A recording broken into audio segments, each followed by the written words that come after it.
Both Russia and Ukraine have used some very old tanks, most notable of which are probably the T-62 for the Russians and Leopard 1 for Ukraine. More specifically, T-62M and Leopard 1A5, both being modernizations from the 1980s. Both tanks are generally now considered obsolete, but you might be surprised to find out that some of their features are actually still pretty relevant, and that they are actually, all things considered, still capable tanks, especially for the current conflict. So what a better way to look at their capabilities than to compare the two. But before we go any further, a quick word from today's sponsor, World of Tanks. World of Tanks is a free online game. It features a huge arsenal of over 800 light, medium and heavy tanks, tank destroyers and artillery, allowing you to play the game however you want.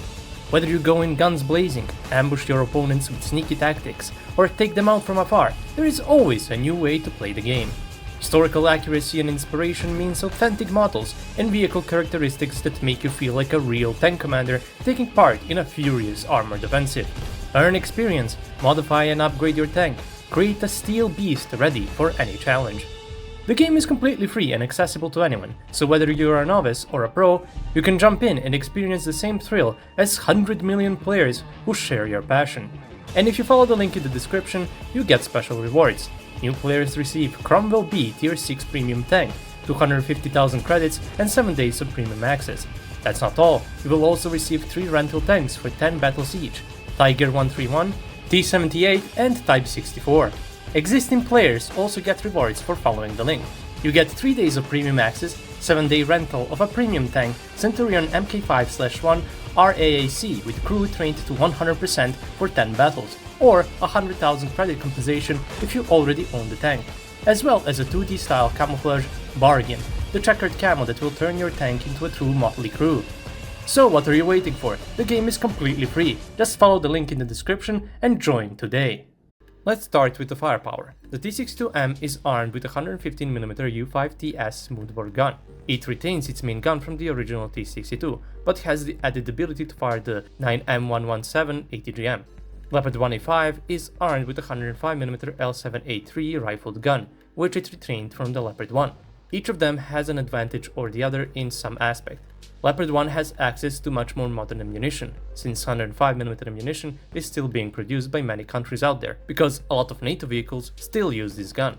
The main problem is the lack of anti-infantry projectiles, well, at least in Ukraine. There are some proper high-explosive 105mm shells out there, but they are not that common and it appears Ukraine has not received any. Most are hash-type shells and canister ammunition, the latter only being useful against infantry in the open, which, for the current conflict, is really not the best option. On the other hand, potent APFSDS is plentiful. There are a bunch of different modern APFSDS shells Leopard 1 can fire, which can deal with a lot of tanks out there. Well, probably not the most modern ones, but older tanks like the T-80BV, T-72B and similar can be dealt with such projectiles. T-62M, on the contrary, only has access to old ammunition, because the production of 115mm ammunition has been completely discontinued. Therefore, most of the APFSDS projectiles are very old and cannot deal with any modern tank's armor, well, from the front at least. But the high explosive shells are really potent, because they are very much unlike the common 125mm high explosive fragmentation shells used by Soviet-era tanks, which both Ukrainians and Russians have praised. Of course, they are a little bit less powerful because of their age and smaller caliber, but are still decent, making the tank really useful in dealing with enemy infantry and defensive positions. When it comes to the fire control system, the story is not so simple. You see, Russians have modernized a noticeable amount of T-62M tanks with a new main gun sight, but T-62Ms with the old fire control system are still being used, in larger numbers of course. Let's first take a look at the original fire control system, since such tanks are much more numerous. T-62M has a laser rangefinder paired with a ballistic computer, which when the target is lased, moves the reticle in the sight to the appropriate distance. This is slightly different from the sights we usually see, because basically all modern sights have the reticle stay in the center. The ballistic computer elevates the gun automatically, and the gunner can keep the reticle on the target and shoot, while on T-62M he has to manually elevate the gun after lasing the target.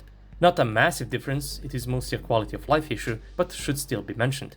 The sight has no thermal integrated into it. There is a separate night vision sight which uses passive and active night vision system.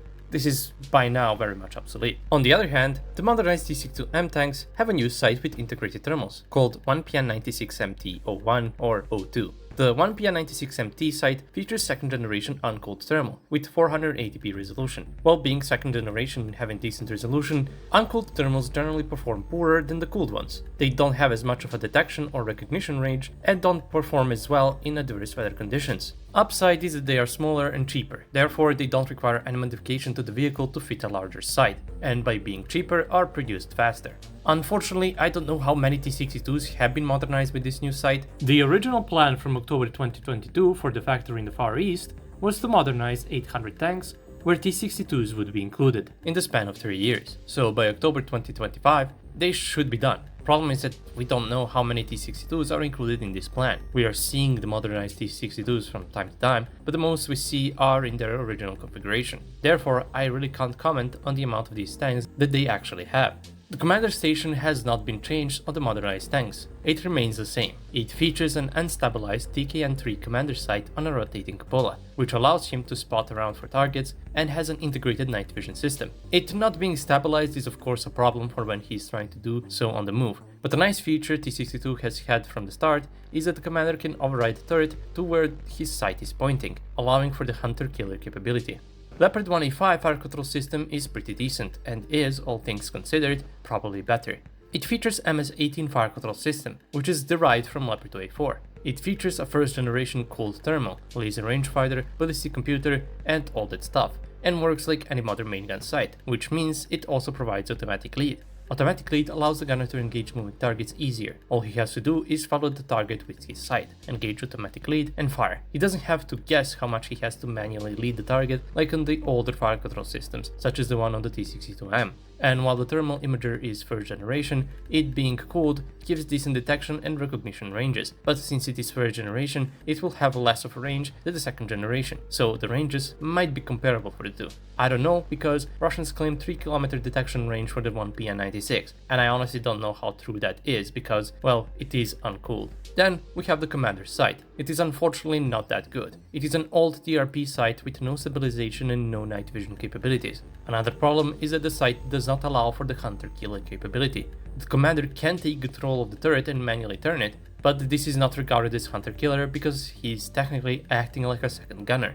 The Perry R12 sight on the Leopard 1A4 had all of that fixed. It had night vision, was fully stabilized, and allowed for true hunter-killer capability, but because the new gunner's sight took up so much room, it was impossible to install it. So, unfortunately, in the commander station, the Leopard 1A5 is not that great. Now the protection. T-62M features an improved armor over its predecessor, with the addition of the composite hull and turret add-ons. These add-ons improve the armor so it can sustain a hit from the, at least at the time, most common AT rockets and old ATGMs. Nowadays, it is probably not enough, hence why we often see them with extra explosive reactive armor, Contact 1 to be precise, added on top.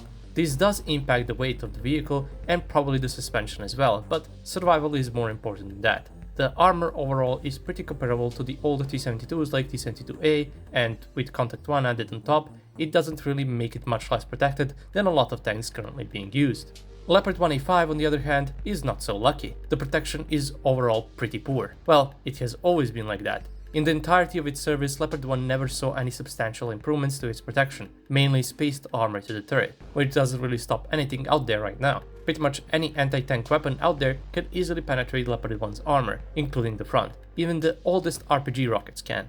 Some of them have actually been retrofitted with the explosive reactive armor. Some appear to have NOJ or NIJ ERA on the front armor, which should provide enough protection against standard RPG rockets, but anything better than that will retain enough penetration to go through the relatively thin main armor of the tank. Another upside of the T-62M is its mine protection. T-62M has received extra belly armor, which significantly increased its mine protection, making it better than even other Russian tanks in active service. Leopard 1's mine protection is pretty much on par with what was standard at the time it was developed, which means it's not that great. And now we come to the mobility. T-62M is powered by a V46 5M 780 horsepower diesel engine. In its original configuration, it weighs around 42 tons, but with all the different ones coming out of modernization facilities, some with extra ERA, some with cage armor, it is hard to tell what the average weight would be. The tank is obviously not incredibly mobile, but it is not slow either. It does have one reverse gear, but unlike T-72 and T-90, which only have 4 km/h in reverse, T-62 has 8 km/h. Not a massive difference, but it is at least faster than a snail's pace. Leopard 1A5 is powered by a MTU MB838 830 horsepower diesel engine. In its original configuration, the tank weighs around 42 tons as well, but again, extra explosive reactive armor and other things will add to the weight, but nevertheless, it is more mobile because of its more powerful engine, as well as an automatic gear shifter which was added with the Leopard 1A5.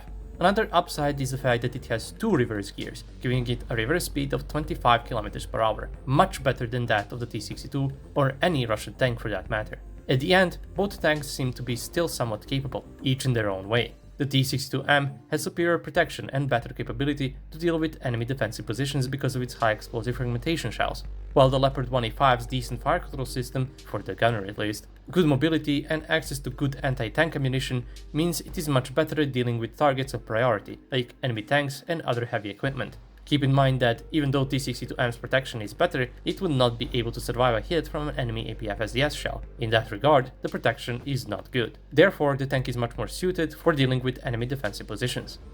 That would be all. If you like my content, you can support me on Patreon. Thanks for watching, and I'll see you all in the next video. Have a nice day.